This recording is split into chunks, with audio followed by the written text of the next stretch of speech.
안녕하세요, 매티비 치아림입니다. 저는 지금 노블 클래스의 솔라티 S11이라는 차량을 시승하고 있습니다. 이전 차 개념으로 해서 나온 솔라티 투어보다는 상대적으로 좀 더 고급스럽게 나온 차량이라고 보시면 되고요. 솔라티 자체는 이제 현대상용 공장에서 제작이 되고, 그 이후에 솔라티 투어와 리무진 그리고 노블 클래스까지는 지금 현재 올류 카니발 하이 리무진을 만들고 있는 그 KC 모터스에서 지금 이 차를 제작을 하고 있어요. 이미 업체에 납품을 할 정도로 고품질의 차를 만들 수 있는 알피나와 좀 유사하다고 보시면 되겠습니다. 알려져 있는 노블 클래스는 커스터마이징 프로그램을 선보이는 고급 컨버전 브랜드로 보시면 되겠고요.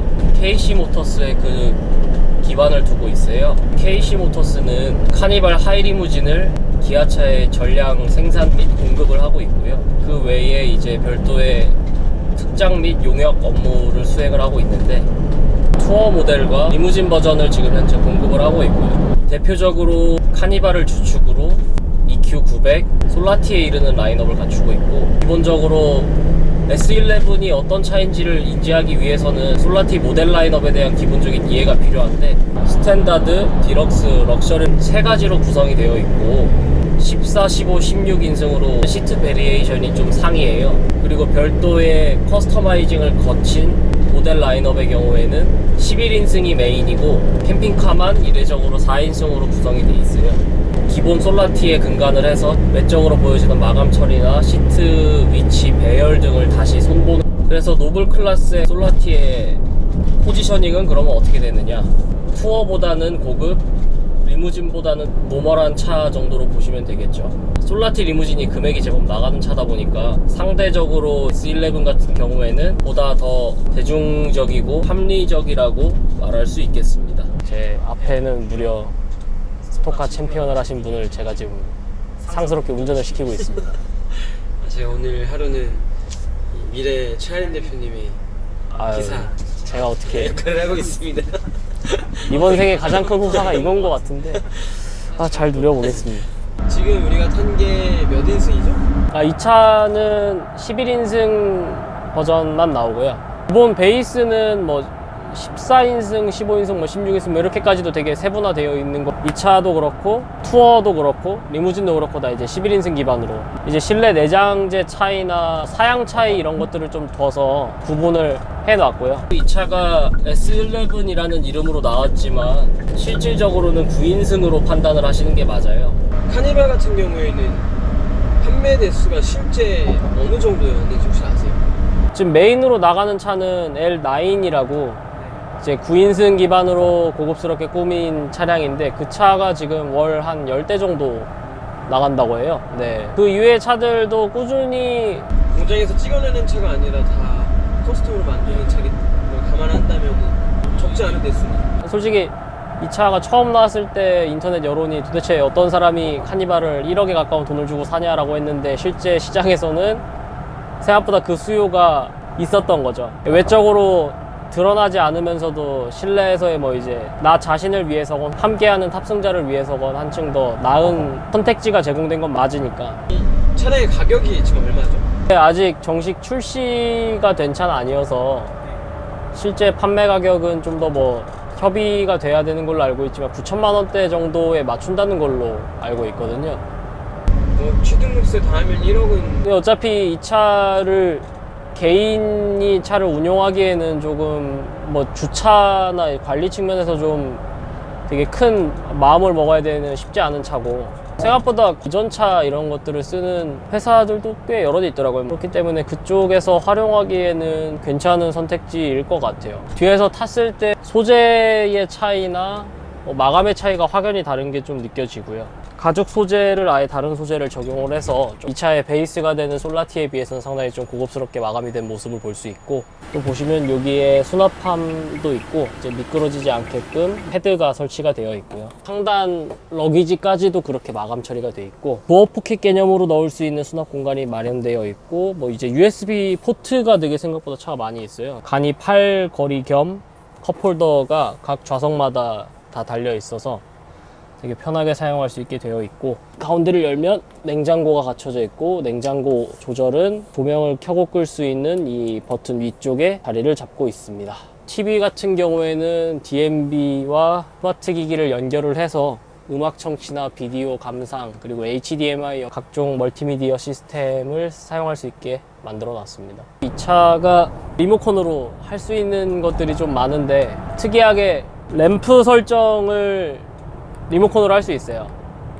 켜고 끄는 것도 제어가 가능하고, 램프의 색상 톤을 바꾸게 설정이 되어 있는데, 단순히 색상 테마가 한 3-4가지가 정해져 있는 게 아니라 그냥 말 그대로 마치 뭐 마스카라 색깔 여러 개 쫙 디스플레이 되어 있는 것 마냥 빨간색부터 뭐 노란색, 뭐 연두색, 청색, 파란색, 뭐 보라색 뭐 이런 식으로 색을 다 일일이 고를 수가 있어요. 가지수로 따지면 아마 한 40가지 정도 될 것 같은데, 근데 참 궤변이겠지만 저는 그냥 흰색 간접 조명이 제일 나은 것 같아요. 그래도 지금은 정신 상태가 혼란하니까 전 보라색으로 해놓겠습니다. 이 수동식 롤블라인드도 되게 고급스럽게 처리가 되어 있네요. 보면 질감이 한지 같은 느낌도 나고 이러는데, 어쨌건 되게 깔끔하게 외부 햇빛을 완전히 어때요? 뒤에 편해요? 가 생긴 것만 봤을 때는 그렇게 편하지 않을 것 같은데, 몸을 되게 편안하게 감싸주고 가죽 질감이 확실히 좀 좋은 것 같아요. 딱 봐도 시트가 되게 편해 보여요. 앉아보시면 더 마음에 드실 거예요. 누가 뒤에서 이렇게 안아준다는 느낌이 들 것 같아요. 딱 봐도. 여자는 아닌 것 같아요. 그래요? 뒤로 의자는 많이 리클라이닝은 엄청 되진 않아요. 이 정도? 그 정도면 뭐 네, 근데 충분히 잠은 잘 수 있는 정도고, 되게 리클라이닝이 너무 되면 뭐 물론 오히려 불편해요. 몸이 불편하기도 하고, 또 뒤쪽에 사람이 탔을 때 재구시를 못 하게 되는 경우들이 많잖아요. 근데 정말 딱 적당하게 되고, 그리고 뒤쪽에 공간 침해가 크지가 않아요. 실내 소음 같은 경우에는 어떠세요? 앞쪽은 뭐 그래서 조용하다라는 느낌은 아니지만 뭔가 의식해서 그런 건지 모르겠는데, 순정일 때보다는 조금 조용한 것 같긴 한데 앞쪽은 크게 큰 차이는 없는 것 같아요. 승차감은 어때요? 뒤에는? 노면 요철이 매끄럽게 돼 있는 곳은 진짜 뭐 부드럽게 넘는 식으로 가고요. 반면에 조금 잔진동은 좀 올라오는 편이고, 승차감도 그러고 보니까 확실히 다른 것 같아요. 왜냐면 진짜 기억이 안 좋았거든요. 일반 솔라티에서 느끼는 그런 것들이 아니어서, 제 기억에 순정 솔라티를 탔을 때는 약간 좀 어디 팔려간다는 느낌을 좀 받았었거든요. 네. 버스나 이런 거 네, 막 시트 통으로 움직이고 이러잖아요. 그런 느낌이 전혀 없어요, 얘는. 이 차는 정말 쾌적하고 어디를 품격 있게 간다는 느낌은 있지, 차를 타면서 극강의 편안함을 추구하기에는 좀 감안해야 될 부분들이 있기 때문에 충분히 괜찮은 수준인 것 같아요. 이게 뭐 슈퍼 드리븐은 아니니까. 네, 그죠. 아무래도 혼자 혹은 뭐 둘보다는 그 이상의 다수가 타게 되는 경우가 많으니까. 근데 뒤에 타니까 졸리네요. 졸려요? 이런 차는 뒤에 타서 자는 차죠. 그렇죠. 제가 지금 깨 있으면 안 되는 거죠. 지금 운전하셨을 때는 좀 어떠세요? 지금 한 90km 정도 되는데 막 불안하진 않네요. 되게 안정적이에요. 뒤에서 보면 저희가 죽을 것처럼 보일 텐데. 제가 그 현대드라이빙 아카데미 할 때 이 인스트럭터 이동용 차량으로 이 차량을 사용했었는데, 이 운전 질감은 조금 차이가 있어요. 뭐냐면 조금 무거워진 것 같은 느낌이에요. 실제로 튜닝 되면서 그 어떤 무게가 얼마나 증가했는지 모르겠는데, 이 운전해 보면 이렇게 뭐 요철 지나가거나 할 때 느낌이 확실히 좀 묵직해지고 좀 무거워졌다라는 느낌은 있는 것 같아요. 그래서 그냥 이렇게 로드를 타고 갈 때 느낌에서는 조금 차이가 생겼어요. 물론 타이어도 그때 제가 탔던 타이어랑 조금 다르긴 한데, 지금 미쉐린이 장착되어 있더라고요. 좀 다르긴 한데, 딱 범프를 딱 이렇게 지나고 나서 리바운드 될 때 앞에가 훅 들려버리는 느낌이에요. 뒤가 많이 눌려서. 확실히 뒤가 무겁다는 느낌이에요. 운전해 보시면 아시겠지만 그렇게 좀 들려가는 것 같은 느낌이 들긴 해요. 운전감이 있어서. 최고 속도가 110km이기 때문에 뭐 많은 걸 체념하게 되는. 이게 아마 노블 클래스 자체적으로 이제 차를 만들면서 카니발 같은 경우에도 차량에 방음제와 흡음제를 좀 많이 넣으면서 그에 따른 무게 상승이 좀 이루어졌었거든요. 이 차 역시 그만큼 좀 더 소재를 더해서 차가 무거워지고 그만큼 좀 더 상대적으로 조용해지지 않았나. 장거리 뛰어도 불편하지 않을 것 같아요. 먼 거리를 가도. 노블 클래스에서 만들면서 구동계는 그냥 정상적인 상태를 그대로 유지하고 있는 네네. 파워트레인 같은 경우에는 따로 리터칭을 안 한 걸로 알고 있어요. 다만 카니발 같은 경우에는 뒤쪽 승차감을 개선하기 위해서 뒤쪽에 에어스프링이 적용이 됐고 운전석 좌측에 그 감쇄력을 조절할 수 있는 버튼이 하나 있어서 좀 에어가 빠지면 에어를 채워 넣는 식으로 해서 다른 분들 태웠을 때 카니발 하이리무진보다는 승합차 느낌이 덜 난다고 얘기들을 하시더라고요. 확실히 시야가 높아서 좋기는 한 것 같아요. 적성에 맞으시는 것 같은데요. 돈만 많이 벌면 되지. 되게 편한데요? 네, 전 뒤에 탈 때랑 다르게 철저히 네. 상용의 느낌이 느껴져서 되게 당황스럽네요. 역시 이런 차였지. 벌써부터 힘드네요. 확실히 가죽이 질감이 좋은 것 같아요. 근데 알고 봤더니 별로 안 좋은 거고. 진짜 비행기 좌석이 이 정도만 돼도 편하게 타고 다닐 텐데 사실 비행기 좌석도 이거보다 더 작잖아요. 모니터도 되게 큰데요? 실제 뒤에서 앉아보니까 화질도 되게 나쁘지 않고. 왜냐면 제가 카니발 하이리무진이 가지고 있었잖아요. 네네. 근데 하이리무진은 사실 거의 그냥 DP용이었거든요. 거의 X였거든요 사실.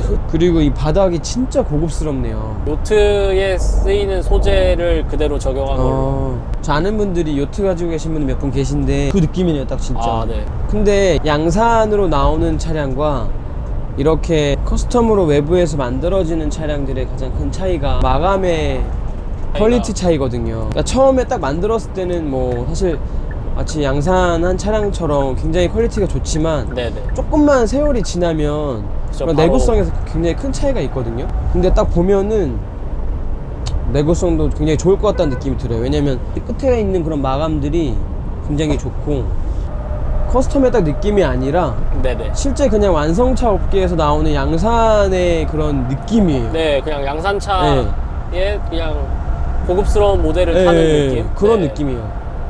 제가 솔라티를 운전을 해보는 건 처음인데 확실히 시야 되게 좋죠. 네, 시야 엄청 넓고 노면 진동이 오롯이 다 느껴지고 근데 확실히 앞쪽에서 타면 상용차 느낌이 나긴 하는데 네. 뒷자리는 전혀 다른 차 같은 느낌이에요. 운전할 때는 그냥 솔라티네 이런 느낌이었는데 네네. 진짜 이 만약에 블라인드 테스트 하면 내가 지금 솔라티 타고 있는지 그죠, 아니면 약간 다른 거 좀 타고 있는지 전혀 모르겠는데 완전 다른데 느낌이. 구분하기 힘들 정도로 네. 아 이거는 진짜 단거리가 아니라 네네.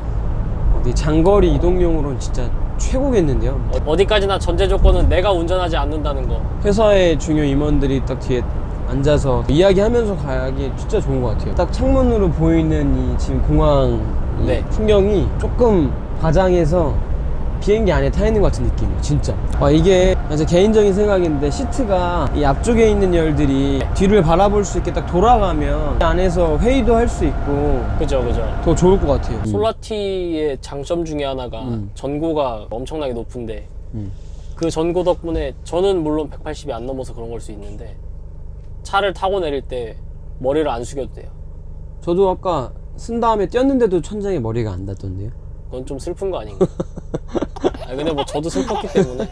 제가 지금 경기 나가고 있잖아요. 네네. 슈퍼레이스. 간혹 이 스프린터나 네. 이 솔라티 안에가 이렇게 좀 튜닝되어 있는 차량들을 가지고 오시는 분들이 있으세요. 드라이버들 가끔씩 거기서 쉬기도 하고 하는데 되게 편하더라고요. 옷도 갈아입기도 편하고 넓으니까. 하이리무진 제가 갖고 있을 때 막상 또 갈아입으려면 또 생각보다 굉장히 좁거든요. 네. 진짜 전고 차이가 큰 것 같아요. 카니발과 스타렉스 비교해서도 스타렉스가 상대적으로 공간 측면에서는 좀 더 넓다 보니까 편했었거든요. 맞아요. 이게 어떻게 보면 네. 비현실적인 건데 어떻게 보면 되게 그쵸. 현실적인 네. 거거든요. 현실적인 쓰임새를 감안을 하면 이 정도 크기가 돼야 되는 건 맞고. 그쵸. 가끔 이제 큰 집이 서울인데 제사 지내고 가족들끼리 뭐 같이 이동해서 밥 먹으러 가거나 그럴 때 이런 큰 차 하나 있으면 데려가면 좋겠다 이런 생각 막 하고 했었는데 네네. 허세겠죠? 그런 생각하는 건. 이 차의 연비 같은 경우에는 제가 양일간 주행하면서 확인한 평균 연비는 주행이 좀 많은 상황에서 9km 중반 정도는 나오더라고요. 반면에 시내에서만 좀 차를 타게 되면 5, 6km 정도가 나오는데 사실 이와 같이 다수의 인원을 편안하고 안락하게 모신다는 것에 초점을 맞춘 차, 수많은 경쟁차들이 있지만 그 차들의 연료 효율성에 비해서는 준수한 수준으로 보여지고 또 사실 이런 차를 타시는 분들이 그렇게 연비에 신경을 쓰진 않으시거든요. 스타크래프트라는 차 같은 경우에 뭐 기름을 거의 갈아 마시는 수준으로 다니게 되니까 이 정도면 충분히 감안할 수 있는 부분인 것 같습니다. 근데 이 차가 지금 양산이 정식적으로 되는 차량은 아니고 이 차의 좀 상품성을 개선했으면 좋겠다는 생각이 드는 부분이 좀 있었어요. 가격상으로는 이 차보다 저렴한 투어 같은 경우에는 전동 오토도어가 기본으로 적용되는데 지금 이 솔라티 S11 같은 경우에는 그 사양이 빠져 있어서 문을 여닫는 게 정말 쌀 포대를 약간 옮기는 듯한 느낌을 받게 될 정도로 상당히 무거워서 반드시 채용이 돼야 될 사양이라고 생각을 하고요. 그리고 이 차가 바닥에 마감 처리가 우드 형태로 들어가다 보니까 요즘같이 날이 추운 이 상황에 발 쪽으로 향하는 공조기를 킬 수 있는 방법이 없습니다. 공조장치 조절은 스티어링 아래쪽에 조절할 수 있는 레버들이 자리를 잡고 있는데 이제 파티션을 기점으로 앞쪽은 금방 따뜻해지는 반면에 뒤쪽을 따뜻해지게 만들기 위해서는 시간이 좀 필요하더라고요. 또 종합해 보자면 상용차의 색채가 분명한 건 맞지만 반면에 다른 상용차에서 느낄 수 없는 섬세함이 있고 투어에 비해서는 남다른 선택임과 동시에 이 차의 본 목적을 수행하기에는 되게 좀 잘 다듬어지지 않았나. 다만 말씀드렸던 대로 전동 도어의 채용은 반드시 필요할 것 같고 실내를 단시간에 따뜻해질 수 있게끔 시스템을 재구성하는 게 어떨까라고 좀 느껴졌습니다. 지금까지 노블 클래스의 솔라티 S11을 살펴봤고요. 다음에 더 흥미로운 컨텐츠로 찾아뵙겠습니다. 감사합니다.